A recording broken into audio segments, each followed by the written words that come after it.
menunjuk siapa mahasiswa yang hadir di kuliah sore hari ini, gitu ya. Oke, untuk itu saya persilakan kelompok A untuk mempresentasikan hasil penelitiannya. Kemudian salah satu dari kelompok A nanti akan memimpin diskusi ya, serta tanya jawab. Nanti saya mungkin sedikit ikut menyampaikan hasil diskusi kalian, kemudian mungkin meluruskan hal-hal yang sekiranya perlu ditambahkan. Ya, mungkin itu saja dari saya. Silakan dari kelompok A sebutkan nama siapa yang akan menjadi host, itu akan saya ganti menjadi host. Silakan kelompok A. Izin dokter untuk menjadikan saya host agar bisa share screen, G. Ya, namanya siapa deh? Chandra Nariswari, dokter. Oke, Chandra. Ya. Ya, silakan Chandra. Baik, kasih izin share screen, G. Ya.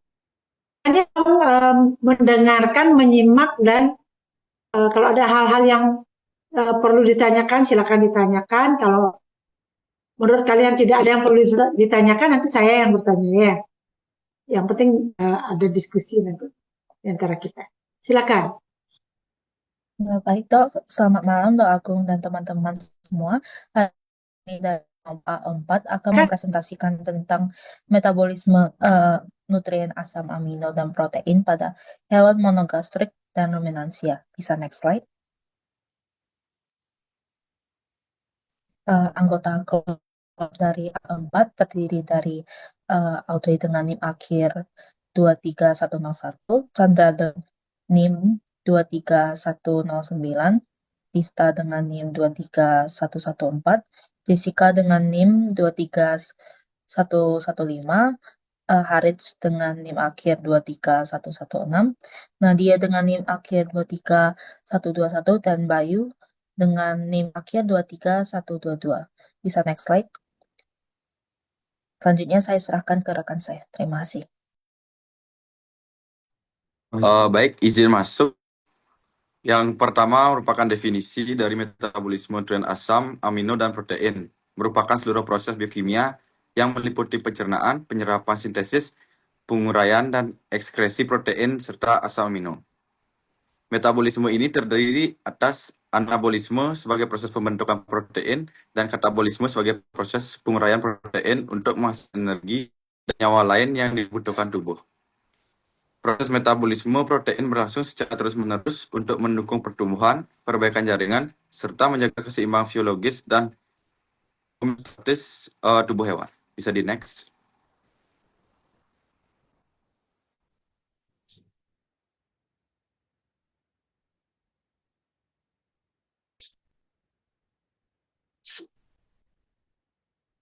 Bisa di next.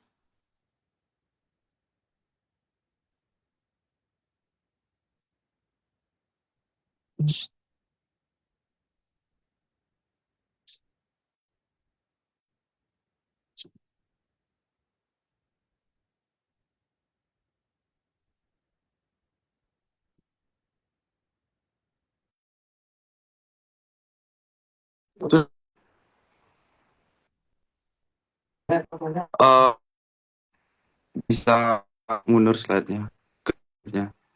Baik.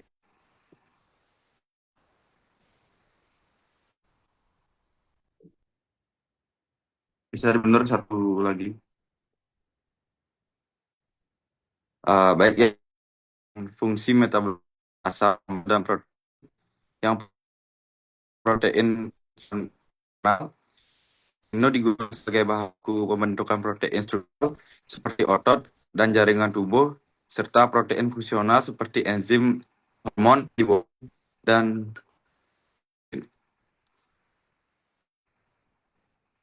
sebagai sumber energi melalui katabolisme asam amino. Asam amino dapat dimanfaatkan sebagai sumber energi melalui proses katabolisme untuk menghasilkan ATP atau energi. Sebagai biosintesis senyawa nitrogen non-protein. Asam amino berperan dalam pembentukan berbagai senyawa penting seperti neurotransmitter, hormon, nukleotida, gluten, dan karnitin. Yang keempat, sebagai keseimbangan nitrogen, protein membantu.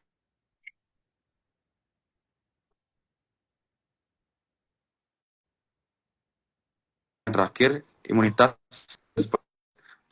Asam amino tertentu berpenting dalam mendukung membantu pembentukan antioksidan, serta menjaga respon tubuh terhadap kondisi stres metabolik. Bisa di next.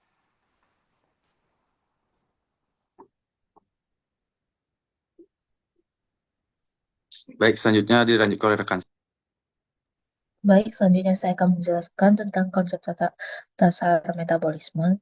Jadi metabolisme protein itu proses kimia dan biokimia yang mencakup anabolisme dan katabolisme. Anabolisme ini merupakan proses pembentukan protein dari asam amino, sedangkan katabolisme adalah pemecahan protein menjadi asam amino yang kemudian diserap ke dalam aliran darah dan didistribusikan ke berbagai jaringan yang disintesis kembali menjadi protein fungsional. Asam amino tidak dapat disimpan seperti lemak ataupun karbohidrat, sehingga jika jumlahnya berlebihan atau terjadinya kekurangan sumber energi, tubuh akan menggunakan asam amino ini sebagai energi setelah pelepasan gugus amino tahap katabolisme, yaitu transkripsi dan deaminasi oksidatif. Pada tahap transminasi, gugus amino dipindahkan dari satu asam amino seperti pirufat, apa glutarat atau oksaloasetat sehingga terbentuk asam amino baru dan ketoasam. Reaksi ini dikatalisis oleh enzim alanin aminotransferase atau ALT dan aspartat aminotransferase atau AST dengan bantuan kofaktor piridoksal fosfat atau PLP, dan dapat berlangsung di sitoplasma maupun di mitokondria. Proses ini menghasilkan glutamat sebagai intermediate. Selanjutnya, pada deaminasi oksidatif, glutamat ini melepaskan gugus aminonya menjadi ion amonium dan alfa ketoglutarat melalui kerja enzim glutamat dehidrogenase dengan kofaktor NAD.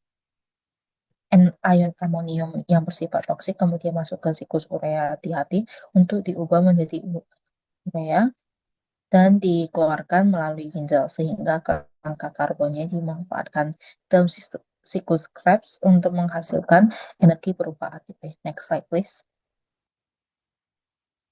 Selanjutnya saya serahkan ke rekan saya. Terima kasih. Baik, selanjutnya pertama kita akan membahas dari hewan monogastrik dahulu. Yang pertama yaitu pencernaannya. Di mana hewan monogastrik yang berarti lambungnya tunggal di mana contoh hewan ini seperti misalnya babi, ayam, kucing, dan lainnya. Yang dimana hewan monogastrik tidak seperti hewan ruminansia, dia tidak memiliki rumen sehingga pencernaan proteinnya sepenuhnya mengandalkan enzim dari tubuh sendiri, sehingga disebut autoenzymatic digestion, di mana yang pertama itu melalui protein melalui terjadi pemecahan mekanis dari enzim peptik bisa hanya murni mekanis, lalu lanjut dieksekusi raport lambung melalui gerak peristaltik, lalu langsung masuk ke lambung, di mana pada lambung ini pencernaan kembali terjadi, di mana sel menetrasi protein dan mengaktifkan pepsinogen menjadi peptin. Lalu pepsin kemudian ini menjadi fragmen polipeptida yang lebih kecil, mana hasilnya adalah ke usus halus. Karena yang pencernaan protein diselesaikan sekaligus diresap di usus halus, di mana hormon pankreas menyekresikan enzim. Lalu enterokinase mengaktifkan tripsin sebagai master aktivator yang dimana kemudian mengaktifkan chymotrypsin dan karbokiperdase, dimana hasilnya asam amino bebas yang bisa melalui aktif ke dalam sirkulasi darah.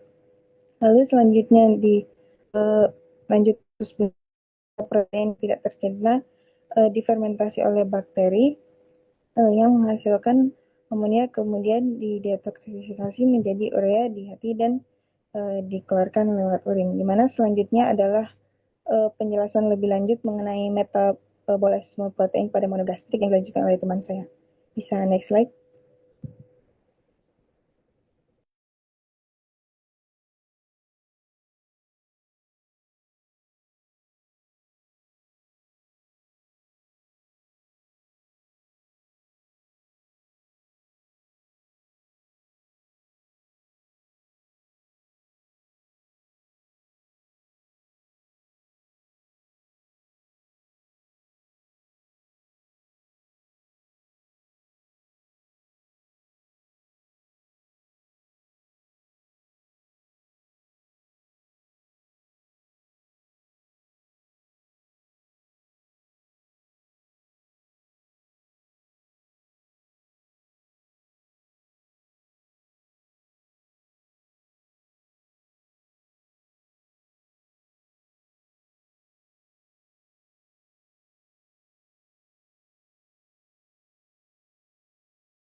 Baik, berikutnya adalah perbedaan protein, gastrik, dan juga ruminansia. Untuk yang pertama itu ada mekanisme pencernaan dan peran enzim, di mana kalau monogastrik itu dia autoenzymatic digesters, yang dimana mekanisme pencernaan monogastrik ini mengandalkan enzim yang diproduksi oleh tubuh sendiri atau endogen untuk memecah protein secara kimiawi di lambung dan di usus. Lalu pada ruminansia, dia mengandalkan fermentasi oleh mikroba di dalam rumen, berlangsung secara fermentatif, di mana nutrien difermentasikan di dalam rumen. Berikutnya sumber protein bagi tubuh. Pada monogastrik, sumber protein untuk tubuh hanya dapat menggunakan asam amino yang berlangsung dari pakan, karena ternak monogastrik ini tidak memiliki mikroba yang dapat memproduksi protein dari sumber nitrogen non protein. Berbeda dengan ruminansia, ya, itu memiliki dua sumber, yaitu protein mikroba yang disintetis mikroba rumen dan protein bypass atau rumen undegradable protein. Yang terakhir itu dari segi nitrogen recycling, di mana monogastrik ini langsung membuang nitrogen yang berlebih sebagai urea pada mamalia. Namun pada unggas, itu nitrogen diubah menjadi asam urat. Pada ruminansia, itu dapat mendaur ulang urea kembali ke rumen melalui saliva untuk diubah menjadi protein mikroba. Mekanisme nitrogen recycling ini memungkinkan ruminansia tetap mampu mempertahankan metabolisme protein meskipun mengkonsumsi pakan berkadar protein yang rendah.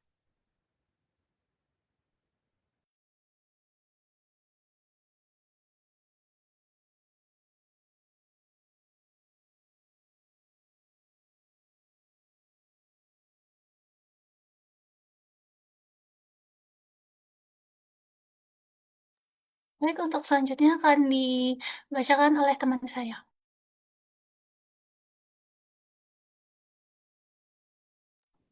Baik, yang terakhir merupakan kesimpulan. Metabolisme protein pada hewan monogastrik langsung melalui pencernaan enzimatik di lambung dan usus halus, di mana protein dipecah menjadi asam amino yang langsung diserap dan dimanfaatkan tubuh, sehingga sangat bergantung pada kualitas dan keseimbangan asam amino pakan. Sebaliknya, pada ruminansia, protein terlebih dahulu didegradasi oleh mikroba rumen menjadi amonia yang kemudian digunakan untuk sintesis protein mikroba, serta didukung oleh mekanisme daur ulang nitrogen melalui siklus urea. Kombinasi protein mikroba dan protein bypass menentukan ketersediaan asam amino bagi tubuh, sehingga efisiensi metabolisme protein pada ruminansia dipengaruhi oleh keseimbangan antara nitrogen dan energi dalam rumen. Saya serahkan kepada moderator.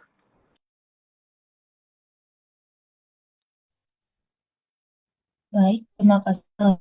Sekian dari presentasi kelompok kami. Selanjutnya dilanjutkan dengan diskusi kepada teman-teman dan apabila ada yang ingin ditanyakan ataupun ditambahkan, dipersilahkan.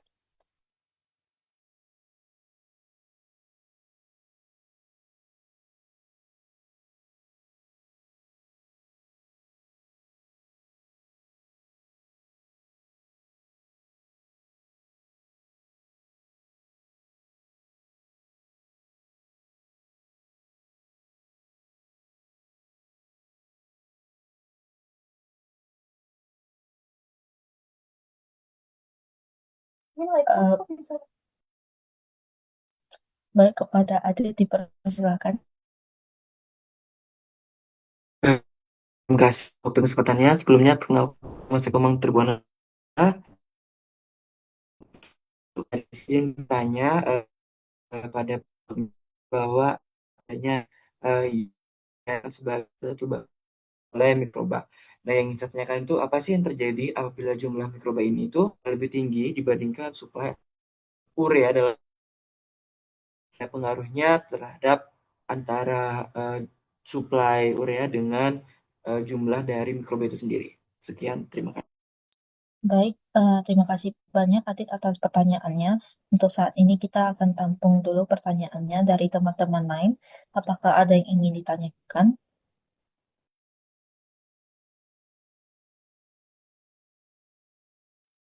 Baik, kepada Ola dipersilahkan. Baik, sebelumnya nama saya Alfiala Faisa dengan NIM akhir 064 dari kelas A ingin bertanya, kenapa pada hewan monogastrik lebih bergantung pada kualitas protein pakan dibanding ruminansia? Terima kasih. Baik, terima kasih banyak Ola atas pertanyaannya. Untuk saat ini akan kita tampung dulu pertanyaannya. Dari teman-teman lain, apakah ada yang ingin ditanyakan lagi?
Sudah terjawab. Terima kasih, Harit. Baik, terima kasih banyak dari Harits. Selanjutnya akan untuk pertanyaan dari Ola akan dijawab oleh rekan saya. Untuk penjawab dipersilahkan. Baik, saya Manda Nadia dengan NIM akhir 121 izin menjawab pertanyaan pertanyaan. Jadi tadi pertanyaannya, kenapa pada model gastrik lebih bergantung dengan pada kualitas proteinnya dibandingkan dengan ruminansia. Jadi pada monogastrik seperti yang tadi diketahui hanya memiliki lambung tunggal tidak seperti ruminansia, di mana monogastrik lebih bergantung karena tidak memiliki mekanisme koreksi seperti pada ruminansia, di mana pada ruminansia mikroba rumennya mampu mendegradasi lagi protein berkualitas rendah dan mensintetisnya kembali menjadi protein mikroba yang lengkap asam aminnya sebelum sampai ke usus halus. Di mana sedangkan pada monogastrik tidak memiliki tahapan ini. Jadi bisa dibilang pada monogastrik protein yang ada di pakannya itu saja yang akan dicerna dan diserap. Yang akibatnya jika pakan monogastrik kekurangan suatu asam amino esensial di mana sintetis protein tubuh bisa terhenti karena semua asam amino harus tersedia, sehingga itu lah yang menyebabkan monogastrik kualitas proteinnya harus lebih tinggi dibandingkan ruminansia yang memiliki mekanisme degradasi dan mikroba tersebut. Terima kasih. Apakah untuk penanya dapat menjawab? Sudah terjawab, terima kasih. Baik, terima kasih banyak Nadia atas jawabannya. Dari teman-teman semua, apakah ada yang ingin ditanyakan lagi? Jika tidak, bisa diri ya.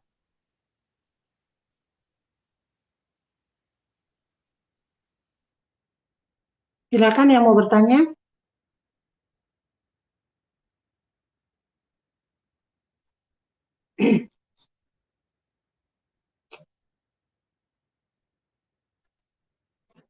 Dari kelompok 4 ada menyatakan bahwa asam amino dalam ruminansia itu juga bisa dimanfaatkan untuk proses gluconeogenesis ya.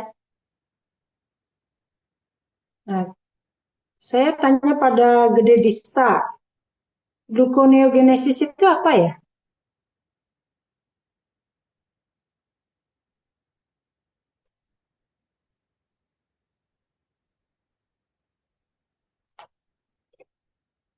Silakan Dista.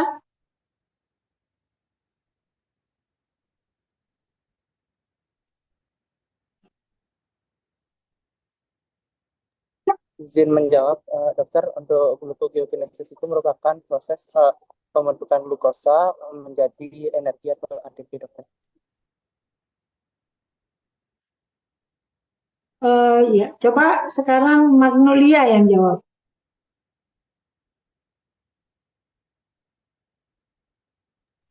Baik dok, izin menjawab untuk pertanyaannya itu dari pengertian saya itu merupakan proses pembentukan glukosa baru dari non-karbohidrat seperti laktat, asam amino, dan gliserol yang terjadi di hati dan ginjal.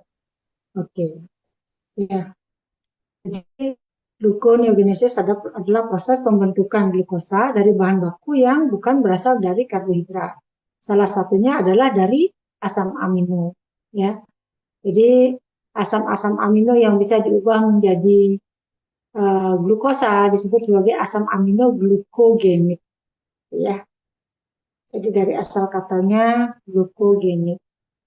Ya, jadi kalian mungkin dari hasil presentasi ini bisa memahami bahwa betapa ruminansia itu bisa memanfaatkan pakan, ya, pakan dari rumput itu sangat efisien. Jadi dari bahan non protein pun bisa diubah kembali menjadi protein karena ada faktor nitrogennya gitu. Jadi nitrogennya itu yang didaur ulang kembali fermentasi oleh mikroba sehingga dia bisa membentuk merupakan tulang punggung dari pembentukan asam amino. Ya. Apalagi keunggulan ruminansia dalam memanfaatkan asam amino, dalam memanfaatkan protein. Apalagi keunggulannya? Siapa yang coba mau jawab? Jessica, mana namanya Jessica? Jessica Lauren Monte. Ada yang namanya Jessica? Halo Jessica. Nggak hadir ya? Kelompok 4 yang namanya Jessica Lauren Monte nggak hadir? Sebelumnya Dok, izin menjawab untuk Jessica saat ini tidak hadir dikarenakan sedang sakit gitu. Oke, saya catat sakit dan tidak ikut presentasi. Bagaimana saya bisa memberi nilai ya? Nanti biar segera info ke saya ya. Karena setiap presentasi itu kan saya nilai. Baik dokter, terima kasih banyak. Oke. Mungkin Nadia bisa coba menjawab pertanyaan saya? Mungkin terkait daur ulang nitrogen juga, dokter. Iya, coba dijelaskan bagaimana daur ulangnya. Jadi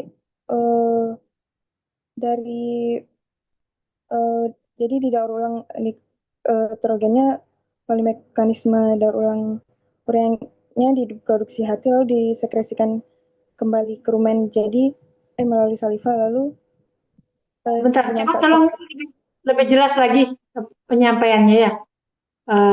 Menyebutkannya pelafalannya lebih jelas gitu ya. Saya agak kurang jelas dengarnya. Ya. Coba diulang Nadia. Jadi ruminansia dapat mendaur ulang nitrogen melalui mekanisme daur ulang urea, di mana urea yang diproduksi hati disekresikan kembali ke rumen melalui saliva, lalu dimanfaatkan lagi mikroba sebagai sumber nitrogen. Oke.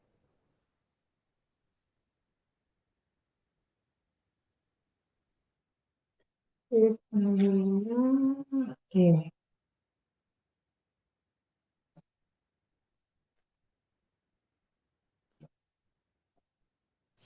Kalau hewan monogastrik, bagaimana dia memanfaatkan protein? Dan protein pakannya gimana? Mekanisme dia memanfaatkan protein yang dia peroleh dari pakan itu seperti apa? Bagaimana bedanya dengan ruminansia? Siapa kira-kira mau menjawab dari kelompok A4?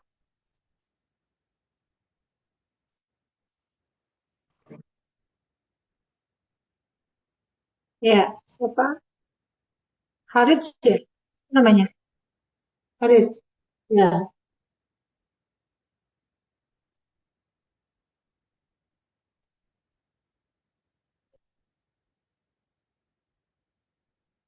Hmm.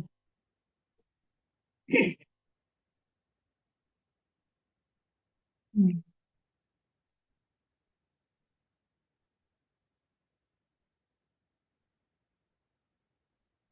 Hmm.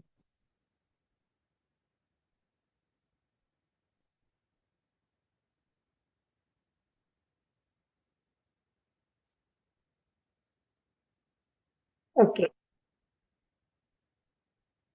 Hmm. Ya. Kalau pada ruminansia, protein setelah difermentasi, dicerna di rumennya, itu dia dipecah menjadi apa ya?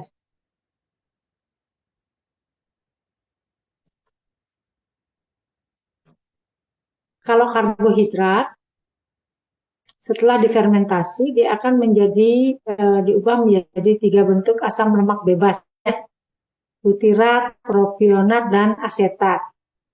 Kalau protein, setelah alami fermentasi oleh mikroba, dia dipecah menjadi bentuk apa?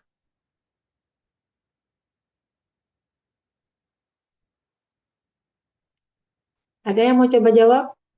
Izin Siapa dulu nih? Bayu Krisna ya? Tadi ada ya? Nggih, tiang Ya. Silakan Bayu Krisna. bisa diulang ya dok. Tadi putus-putus nih kok. Coba Chandra Nariswari dulu jawab. Yang udah dengar.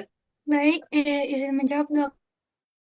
Peptida, asam amino, dan amonia, gitu dokter. Oke. Ya. Ya, dia dipecah menjadi molekul-molekul yang lebih kecil ya. Yang selanjutnya nanti memudahkan untuk bisa diserap. Ya. Oke. Silakan teman lainnya ada yang mau bertanya lagi ke kelompok A4.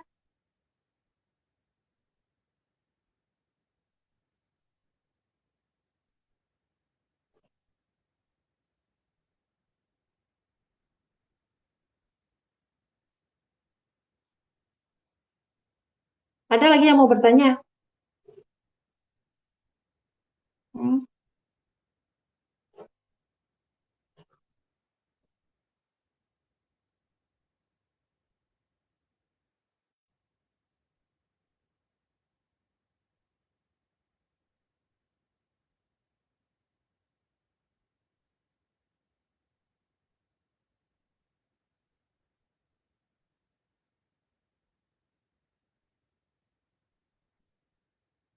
Di PowerPoint kalian ada bagus ini ya, PowerPoint kalian bagus ya, udah banyak menjelaskan.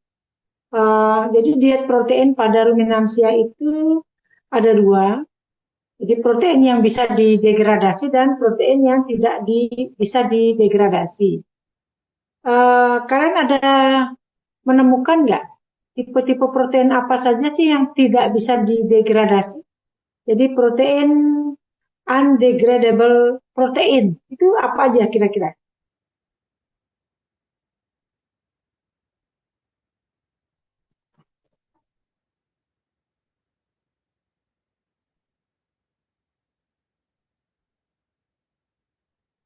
Protein apa yang tidak bisa didegradasi?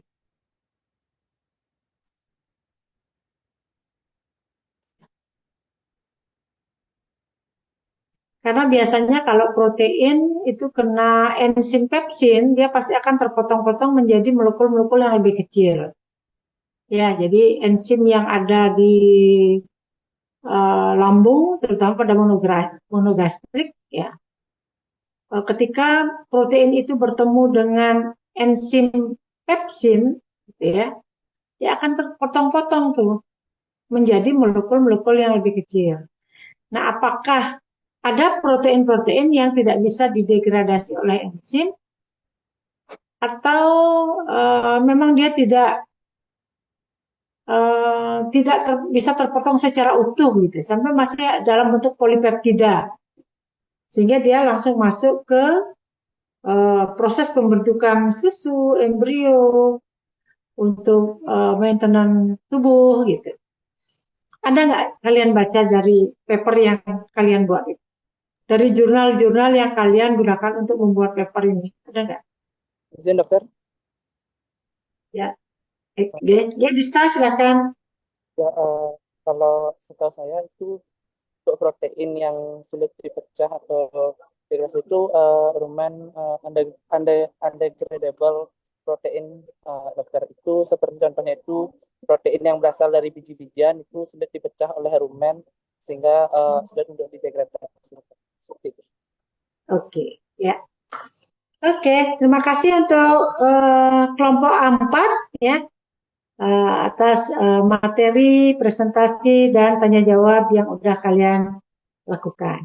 Untuk selanjutnya saya persilakan kelompok C ya untuk mempresentasikan hasil tugasnya ya. Nah, Chandra, tolong keluar dulu dari host ya, biar bisa saya ganti ke mahasiswa kelas C yang jadi host. Oh, maaf dok, apa boleh jadikan saya sebagai host? Siapa ya namanya? Ini Ketuk Alitrianti Dewi. Oh iya, ya, oke. Tolong Chandra Nariswari keluar dulu dari host ya, biar saya bisa pindah ke Alit gitu. Karena kalau Chandra masih jadi host, saya nggak bisa. Belum.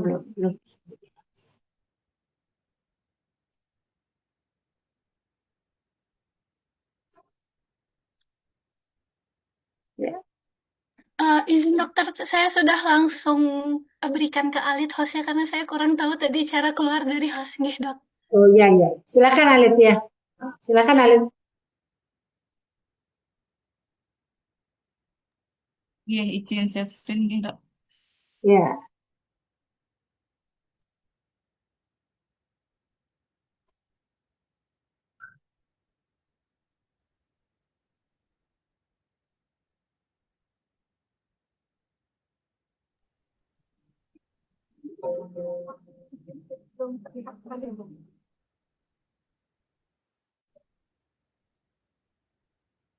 Selamat malam kepada Bapak dan teman-teman yang berada di Zoom malam hari ini. Kami dari kelompok C4 akan mempresentasikan mengenai metabolisme nutrien vitamin pada hewan monogastrik dan ruminansia.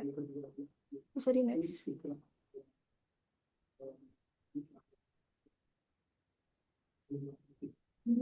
Apakah suara saya terdengar? Ya, silakan sudah. Baik. Sebelumnya izin dokter, kami dari kelompok C4 akan menjelaskan mengenai metabolisme nutrien pada vitamin pada ruminansia dan monogastrik. Adapun anggota kelompok kami dari C4 dengan dimakir 107 ada Maulana Ainul Iksan dengan dimakir 119, ada Ida Bagus Trina yang Adhikara Suryananda dengan Imakir 129, ada Indikator Khalid Trianti Dewi dengan Imakir 143, ada Niputu Dinda Putri dengan Imakir 144, ada Niputu Chandra Krisna Dewi dengan Imakir 145, dan ada Gabriela dengan Imakir 151. Bisa di next.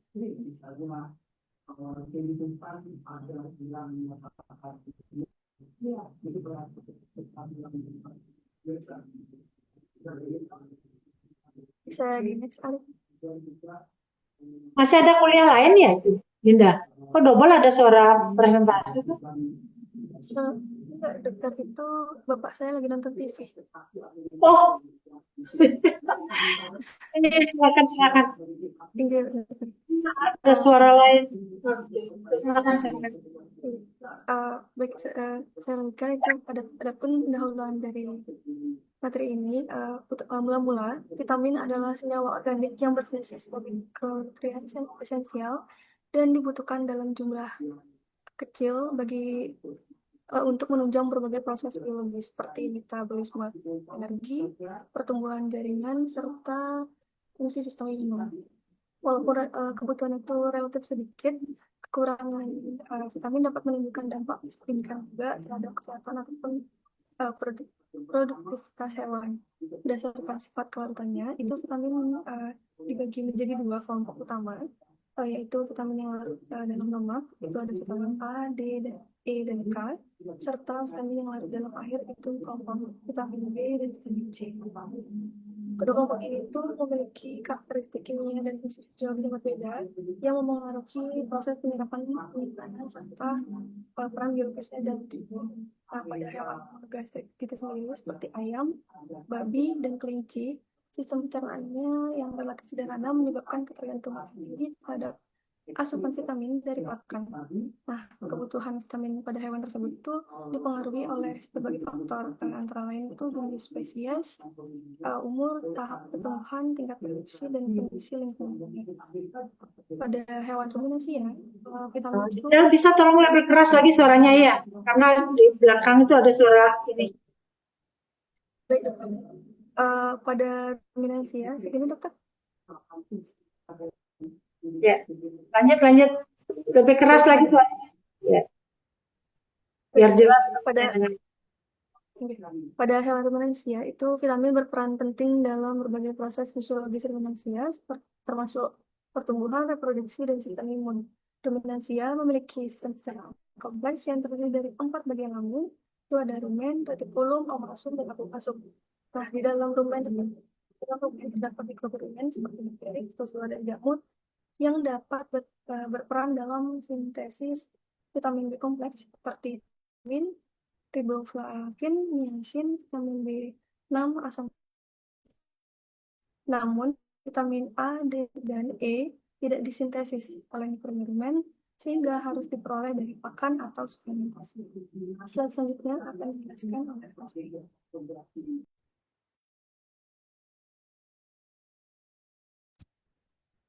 Baik, selanjutnya saya akan menjelaskan mengenai klasifikasi dari vitamin beserta dengan fungsinya juga. Seperti yang sudah kita ketahui sebelumnya, tadi juga sudah sempat dibahas oleh Dinda. Jadi vitamin itu sendiri dibagi menjadi dua klasifikasi berdasarkan dari sifat kelarutannya, yaitu yang pertama ada vitamin yang larut dalam lemak, itu ada vitamin A, D, E, dan juga K, yang dimana vitamin ini tuh penyerapannya sangat dipengaruhi oleh keberadaan dari lemak, lalu juga garam empedu dan juga enzim lipase. Dan yang kedua itu adalah vitamin yang larut di dalam air, yang dimana itu ada vitamin B kompleks, mulai dari vitamin B1 hingga B12, dan juga ada vitamin C. Yang dimana sifat dari vitamin ini tuh mudah larut di dalam air, dan dia tuh tidak disimpan di dalam jumlah yang besar di dalam tubuh. Jadi dia memerlukan asupan harian yang cukup atau ada tambahan dari suplemen juga. Nah, untuk fungsinya sendiri, pada hewan monogastrik dan juga pada ruminansia itu kurang lebih memiliki beberapa persamaan, yaitu untuk mendukung proses metabolisme, pertumbuhan, dan juga menjaga fungsi fisiologis tubuh. Dan secara garis besar, persamaannya yang pertama itu adalah di vitamin A, pada hewan monogastrik dan juga ruminansia, perannya itu untuk menjaga sistem imun dan juga mendukung pertumbuhan jaringan. Lalu untuk vitamin D, itu fungsinya untuk memetabolisme kalsium dan juga fosfor untuk mendukung kesehatan tulang. Lalu ada vitamin E yang bertindak sebagai antioksidan dan fungsinya untuk melindungi sel dari kerusakan oksidatif. Lalu selanjutnya ada vitamin K yang berperan dalam proses pembekuan darah. Dan selanjutnya pada kelompok vitamin yang larut di dalam air itu ada vitamin C, yang dimana dia berperan untuk membantu meningkatkan sistem kekebalan tubuh dan juga berfungsi sebagai antioksidan juga. Dan yang terakhir itu ada vitamin B kompleks, berperan penting dalam metabolisme energi, fungsi saraf, dan juga pembentukan sel darah. Dan meskipun terdapat beberapa persamaan pada fungsi dasarnya, namun terdapat beberapa perbedaan juga. Yang pertama itu pada hewan monogastrik, mereka memiliki kemampuan yang cukup terbatas untuk mensintesis vitamin dalam tubuh mereka sendiri. Jadi kurang lebih vitamin yang mereka peroleh itu harus dari pakan ataupun dari suplemen tambahan. Sedangkan kalau pada ruminansia, mereka itu memiliki kemampuan untuk mensintesis sebagian besar vitamin, bukan semua vitamin, seperti contohnya vitamin B kompleks dan juga vitamin K melalui aktivitas mikroba yang terdapat di dalam rumen mereka. Dan selanjutnya untuk vitamin E dan juga vitamin B kompleks itu memiliki peranan tambahan, khususnya pada hewan ruminansia, yaitu untuk menjaga integritas jaringan dan juga mendukung reproduksi, serta mendukung proses sintesis protein dan juga sistem pencernaan karena aktivitas mikroba dari rumen. Mungkin selanjutnya akan dijelaskan oleh rekan saya, boleh di next slide.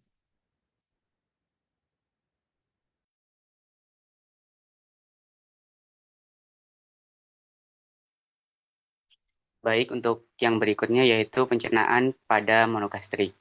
Jadi untuk mencerna vitamin itu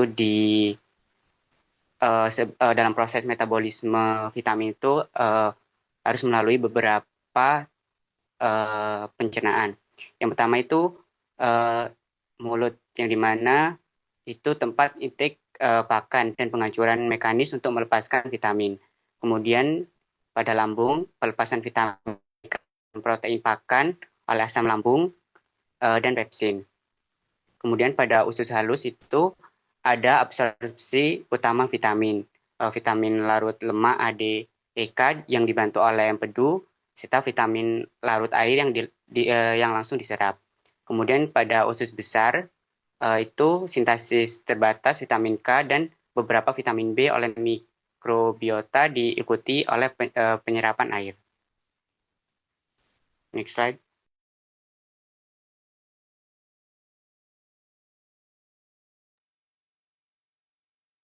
Baik, selanjutnya itu ada metabolisme vitamin pada monogastrik. Metabolisme vitamin pada hewan monogastrik merupakan proses yang melibatkan pencernaan, absorpsi, transportasi, penyimpanan, serta pemanfaatan vitamin dalam tubuh untuk mendukung fungsi fisiologis. Vitamin umumnya diperoleh dari pakan karena sebagian besar tidak dapat disintesis secara cukup di dalam tubuh. Berdasarkan kelarutannya, vitamin dibagi menjadi dua kelompok, yaitu vitamin larut lemak. Pada hewan monogastrik, proses absorpsi vitamin larut lemak terjadi terutama di bagian proksimal usus halus, yaitu di bagian duodenum dan jejunum. Proses ini sangat bergantung pada beberapa faktor, yaitu adanya lemak makanan, enzim lipase pankreatik, serta garam empedu yang disekresikan oleh hati. Keberadaan garam empedu membantu pembentukan misel sehingga vitamin dapat masuk ke dalam sel epitel khusus. Setelah diserap, vitamin ini akan diangkut melalui sistem limfatik dalam bentuk kilomikron dan kemudian didistribusikan ke jaringan tubuh, terutama hati dan jaringan lemak, sebagai tempat penyimpanan. Karena dapat disimpan dalam tubuh, kelebihan vitamin larut menyebabkan toksisitas. Baik, mungkin di slide awal, klasifikasi dan fungsi vitamin sudah dijelaskan. Kan kembali fungsi vitamin A, D, E, dan K dalam metabolisme vitamin larut lemak. Vitamin A berperan dalam fungsi penglihatan, diferensial sel, vitamin D dalam regulasi kalsium dan fosfor, vitamin E sebagai antioksidan, dan vitamin K dalam proses pembekuan darah. Selanjutnya ada vitamin larut air. Mekanisme metabolisme yang lebih sederhana dari vitamin larut lemak. Vitamin ini diserap langsung bersama air melalui dinding usus halus pada bagian duodenum, jejunum, dan ilium, tergantung pada jenis vitaminnya. Vitamin-vitamin ini diserap secara aktif maupun pasif oleh sel-sel epitel usus yang disebut enterosit yang berperan sebagai pintu masuk utama vitamin ini dari lumen usus ke aliran darah. Vitamin larut air tidak disimpan dalam jumlah besar di dalam tubuh, sehingga kelebihan vitamin akan dieksekresikan melalui urin. Metabolisme vitamin pada ternak monogastrik sangat bergantung pada kondisi saluran pencernaan dan kualitas pakan. Tidak seperti ruminansia yang memiliki mikroba rumen untuk mensintesis bagian vitamin, terutama vitamin B dan K, hewan monogastrik memiliki kemampuan terbatas dalam sintesis vitamin, sehingga suplementasi vitamin dalam ransum menjadi sangat penting. Vitamin B kompleks memiliki peranan penting dalam transfer energi karena terlibat dalam sistem enzimatik seluler. Kekurangan vitamin ini dapat menghambat reaksi metabolisme sehingga berdampak pada penurunan pertumbuhan efisiensi pakan dan kesehatan ternak. Sedangkan vitamin C berperan dalam sintesis kolagen dan sebagai antioksidan.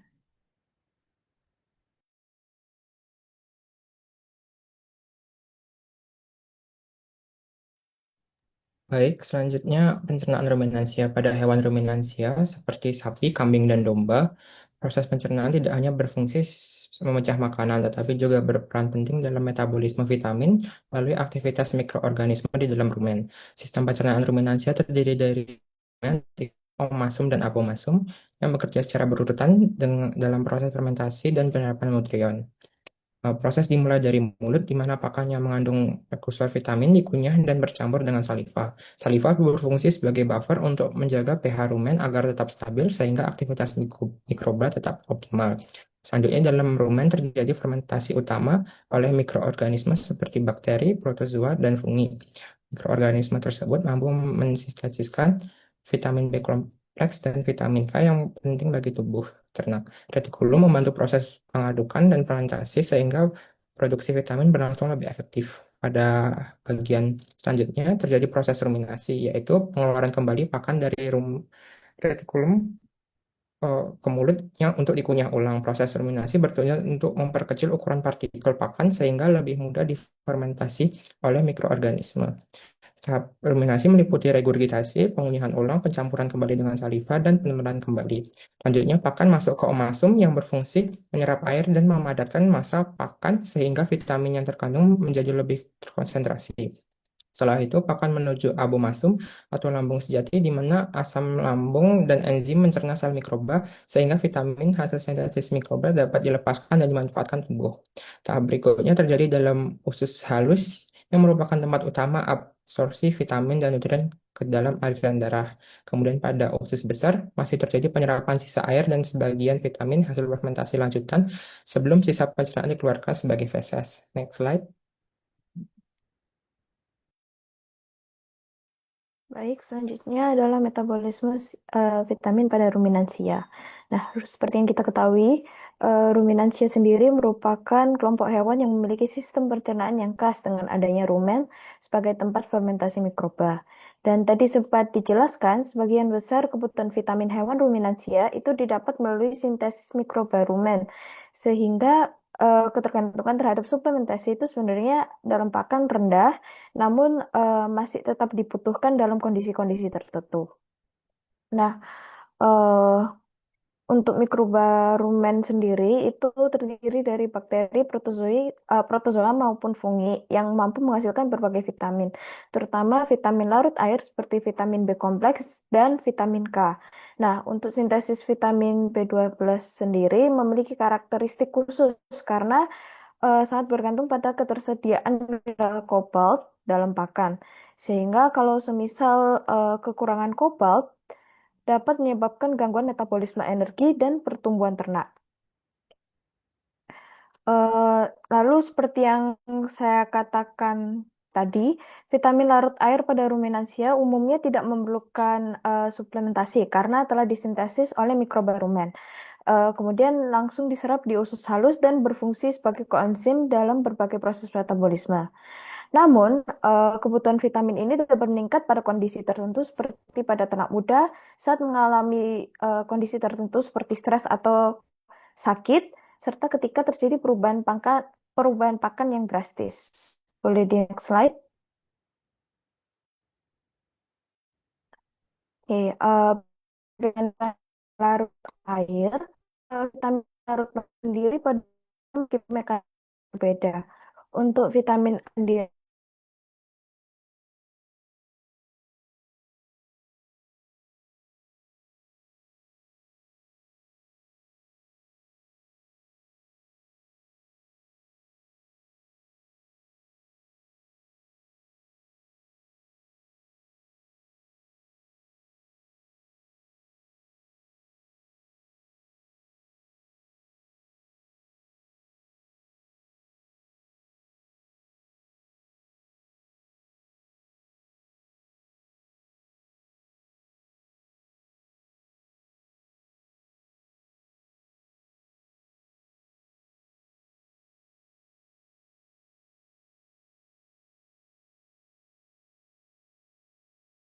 sebagai contoh, beberapa vitamin dapat mengalami degradasi oleh mikroba sebelum mencapai usus halus, sehingga efektivitas suplementasi oral menjadi terbatas.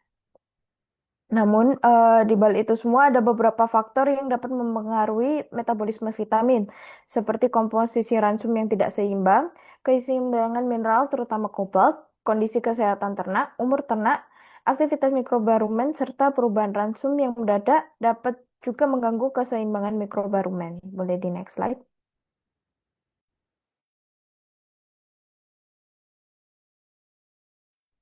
Baik, izin masuk. Selanjutnya yaitu perbandingan metabolisme antara monogastrik dan ruminansia. Jadi pada hewan monogastrik, metabolisme vitamin sangat bergantung pada asupan dari ransum karena kemampuan sintesis vitamin di dalam tubuh sangat terbatas.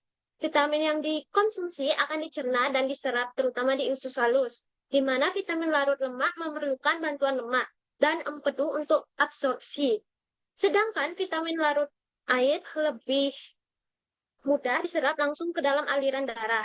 Karena tidak adanya fermentasi mikroba yang signifikan, hewan monogastrik lebih rentan mengalami defisiensi vitamin, sehingga suplementasi dalam bentuk premix sering diperlukan untuk memenuhi kebutuhan fisiologinya. Next slide.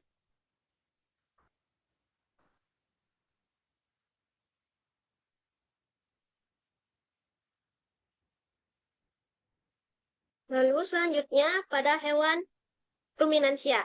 Metabolisme vitamin lebih kompleks karena adanya peran mikroorganisme di dalam rumen. Mikroba rumen mampu mensintesis berbagai vitamin, terutama vitamin B kompleks dan vitamin K, sehingga kebutuhan vitamin tersebut tidak sepenuhnya bergantung pada pakan. Proses fermentasi di rumen juga memungkinkan terjadinya modifikasi, sintesis maupun degradasi vitamin. Sebelumnya, nutrien tersebut diserap di usus halus. Selain itu, terdapat hubungan penting antara mineral dan vitamin seperti kobalt yang diperlukan dalam sintesis vitamin B12 oleh mikroba. Meskipun demikian, vitamin larut lemak seperti A, D, dan E tetap harus diperoleh dari pakan karena tidak disintesis secara cukup oleh mikroba rumen. Next slide.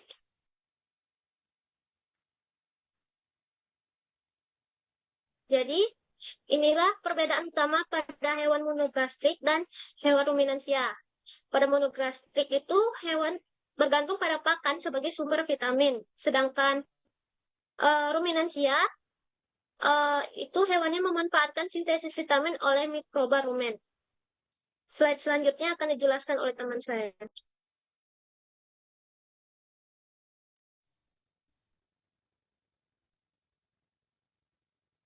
Baik, adapun kesimpulannya, vitamin merupakan mikronutrien penting yang berperan dalam berbagai proses fisiologis seperti metabolisme, pertumbuhan, produksi, dan sistem imun ternak.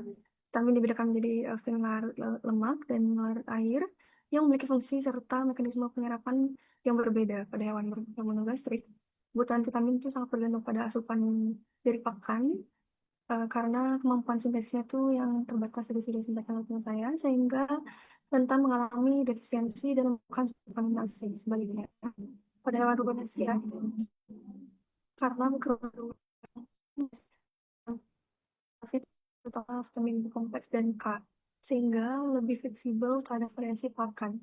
Namun demikian, vitamin lemak seperti A, D, dan E tetap harus diperoleh dari pakan.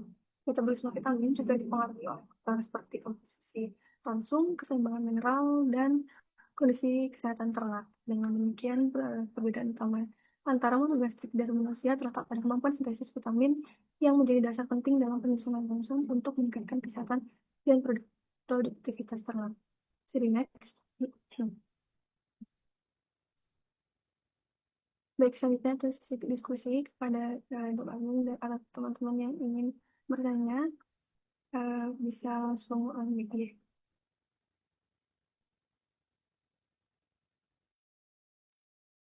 Silakan langsung diskusi ya.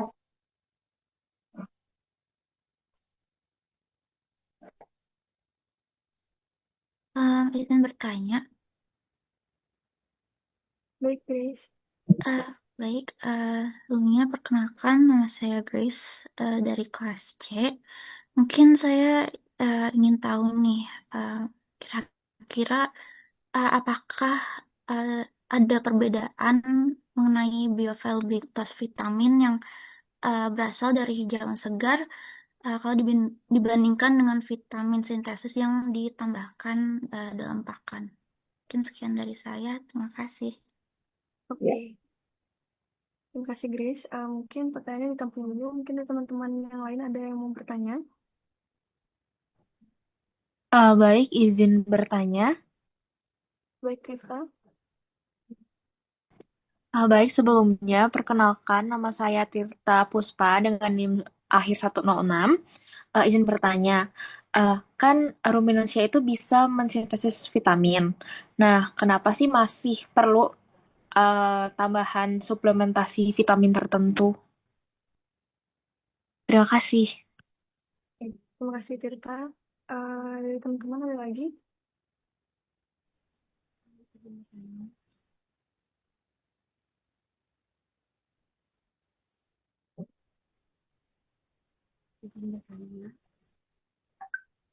Silakan yang mau bertanya lagi.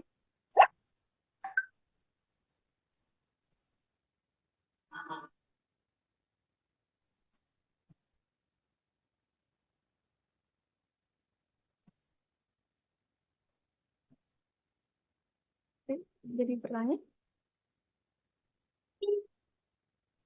Izin bertanya. Suaranya kurang terdengar, Elis.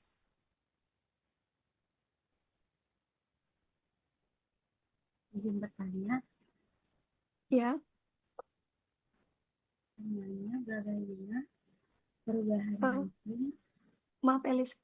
Suaranya kecil.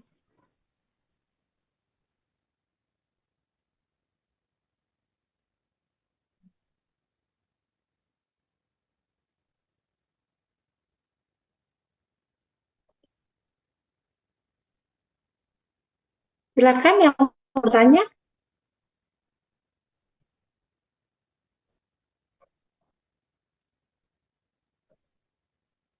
Halo, Elis.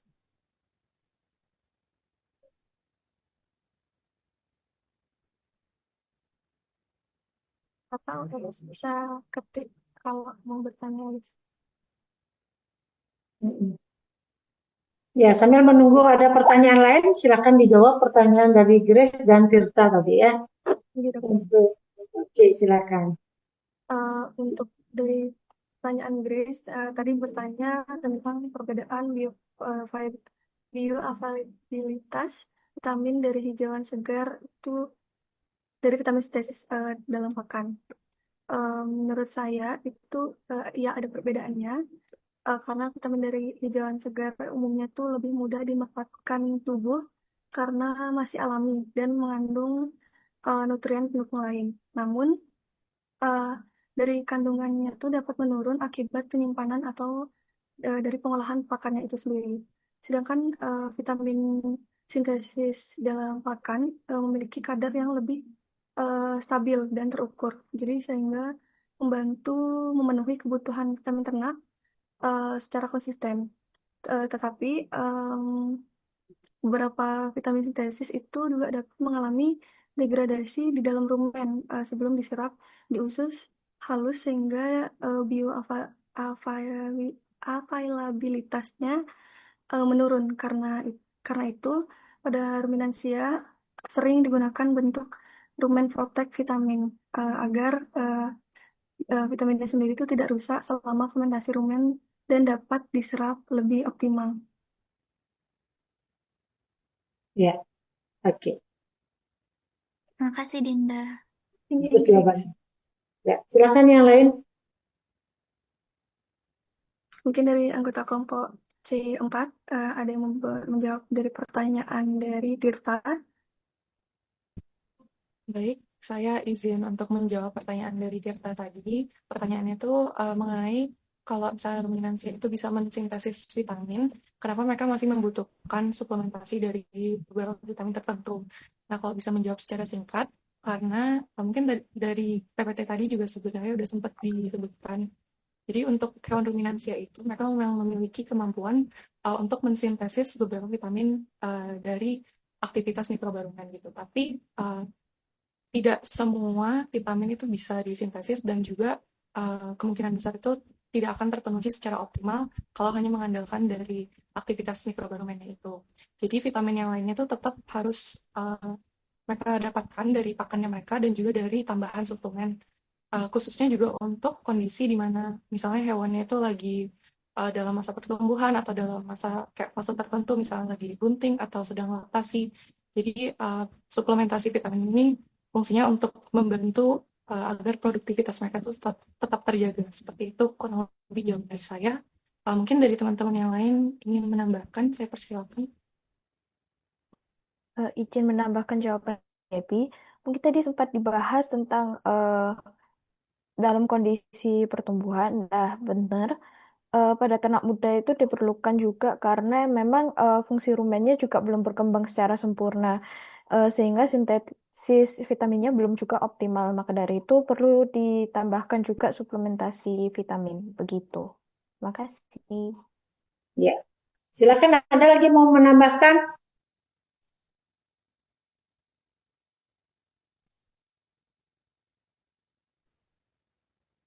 Jika dari kelompok C4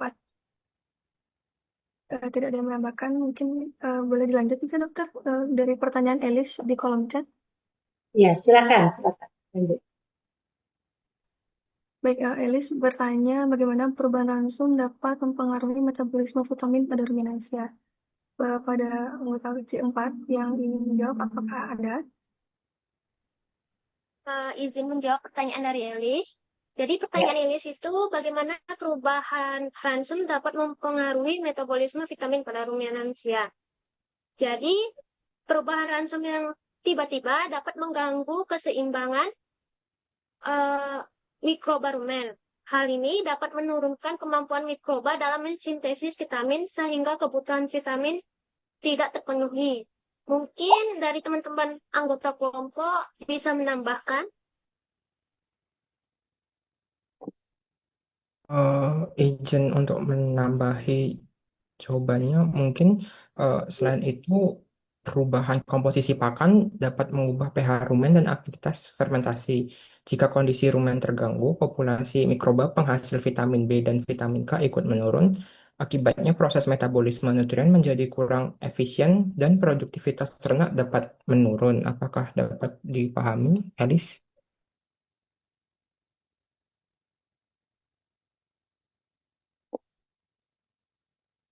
Paham, terima kasih Yana.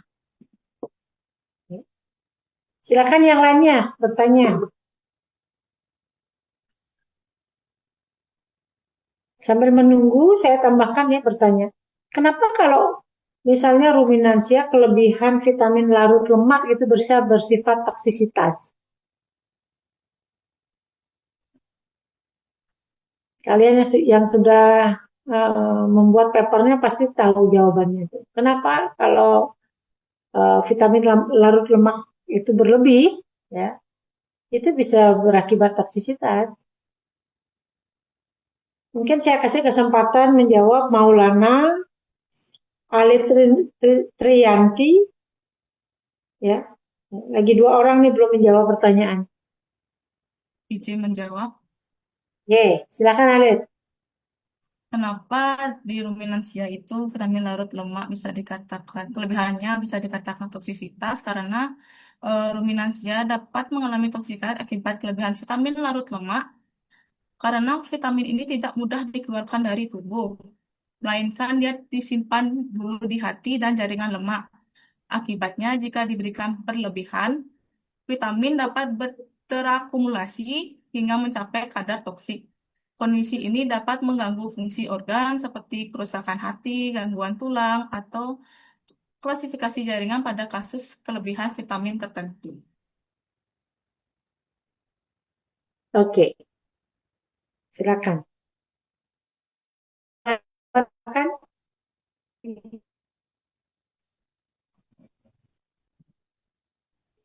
Atau dari teman lainnya ada pertanyaan untuk Maulana?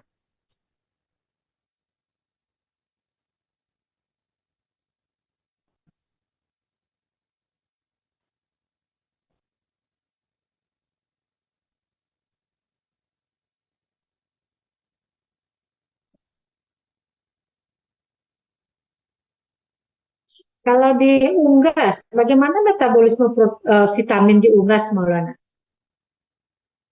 Sama hanya seperti monogastrik yang lain, Dok. Ya, coba ceritakan sedikit bagaimana metabolisme vitamin di unggas. Untuk yang vitamin larut air itu metabolismenya langsung diserap tanpa mohon maaf, kalau metabolismenya pada unggas itu diserap tanpa adanya seperti butuh lemak ataupun mohon maaf Dok, saya grogi. Ya, apa-apa pelan-pelan.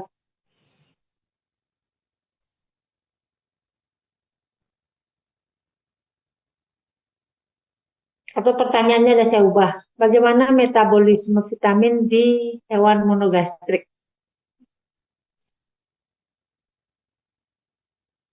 Secara singkat aja dijelasin. Oh, enggak, Dok. Untuk di monogastrik itu sendiri, setelah melakukan masuk ke dalam mulut kan dikunyah, kemudian masuk ke lambung. Di situ lambung terdapat pemecahan atau penguraian vitamin yang masih terikat oleh nutrisi yang lain seperti protein dan lainnya. Kemudian setelah di lambung itu masuk ke usus. Di usus halus itu diserap vitamin larut airnya. Kemudian apabila ada kelebihan itu dikeluarkan melalui urin. Kemudian untuk vitamin larut lemaknya itu diserap bersama lemak di usus halus dengan bantuan empedu, lalu disimpan di hati dan jaringan lemak. Karena dapat disimpan, vitamin ini mungkin toksisitasnya bisa apa ya Dok, lebih tinggi daripada vitamin larut air. Seperti itu. Oke, coba Magnolia. Magnolia dari kelompok A4. Coba tambahkan penjelasan dari Maulana Ainul tadi. Mana Magnolia? Halo, tolong jawab ini, tolong apa? Info. Magnolia ada di room ini atau enggak? Sekalian saya absen. Halo, Magnolia? Tidak ada ya? Absen ya? Maaf, Dok. Oke. Ada ya? Ada orangnya? Oke. Hadir, Kak. Tolong bantu jawab pertanyaan yang saya kasih ke Ainul. Maaf, Dok. Mungkin boleh mengulangi pertanyaannya kembali. Tadi jaringannya kurang bagus, Dok. Maulana tolong jelasin tuh ke Magnolia. Untuk pertanyaannya sendiri itu bagaimana metabolisme vitamin pada monogastrik?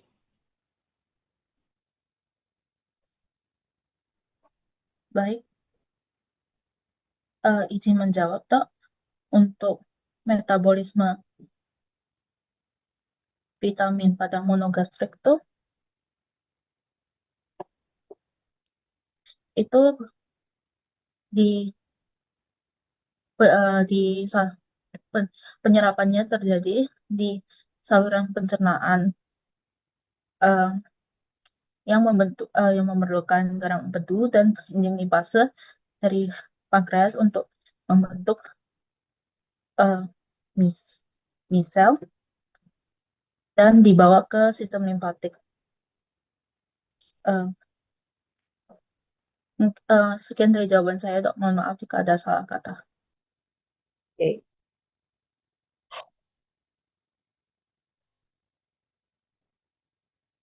Ya. Bayu Krisna, ada yang namanya Bayu Krisna. Ada kelompok A, Dok. B. Coba bantu tambahkan lagi jawabannya Bayu Krisna. Pertanyaannya metabolisme pada monogastrik nggih, Dok? Itu pertanyaan udah berkali-kali ditanyakan. Maulana, tolong jelaskan pertanyaannya ke Bayu Krisna lagi. Dari tadi kemana Bayu Krisna? Untuk pertanyaannya bagaimana metabolisme vitamin pada monogastrik? Metabolisme vitamin.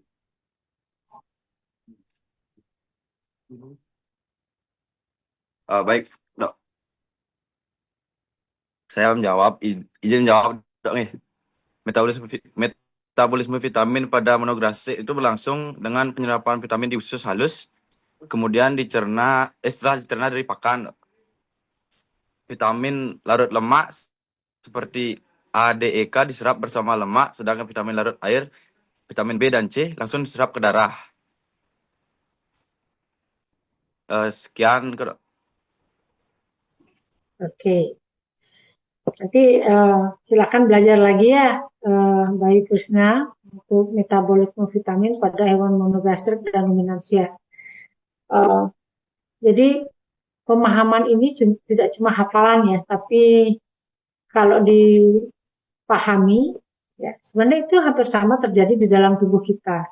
Ya, cara mempelajarinya adalah pahami mekanismenya, bayangkan gitu. Oh, kalau di ruminansia seperti ini laju perjalanan jalur jalannya metabolisme vitamin.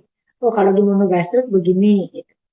Ya, nanti kalian sebagai praktisi dokter hewan biar bisa nih memberikan penjelasan kepada klien gitu. Kenapa di ruminansia juga perlu dikasih suplemen, tapi suplemen vitamin apa aja gitu.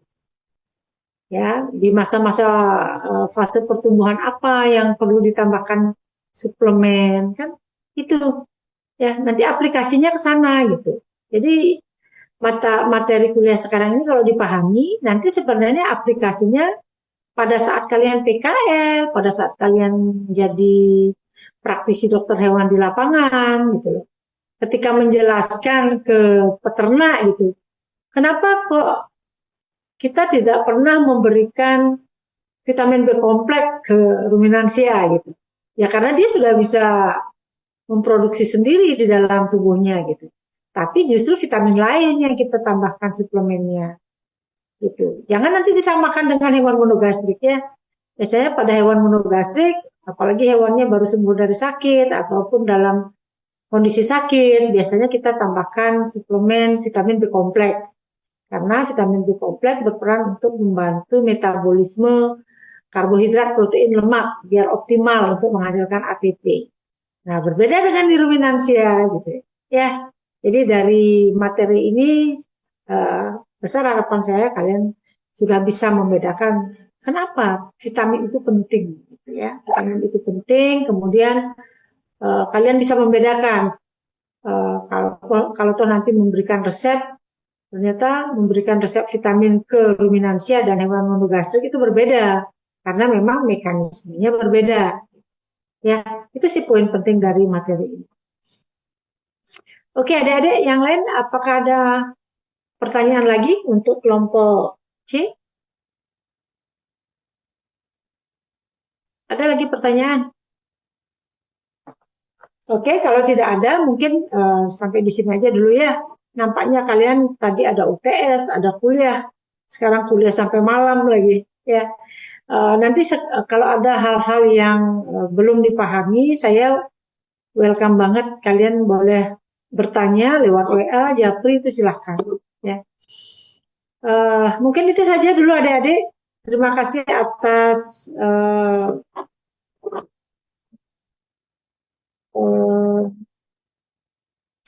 effort kalian ya membuat materi presentasi, membuat paper, kemudian mempresentasikan, berdiskusi. Terima kasih untuk waktu dan fokus yang kalian berikan. Mudah-mudahan apa yang dipresentasikan malam ini ada bermanfaat, ya, ada intisari ilmu yang kalian dapatkan yang walaupun sedikit tapi itu dipahami gitu, nggak apa-apa, dan itu bisa diaplikasikan nanti ke depan pada saat kalian sudah menjadi dokter hewan, ya. Itu saja adik-adik dari saya. Terima kasih atas perhatiannya. Sampai jumpa di lain kesempatan.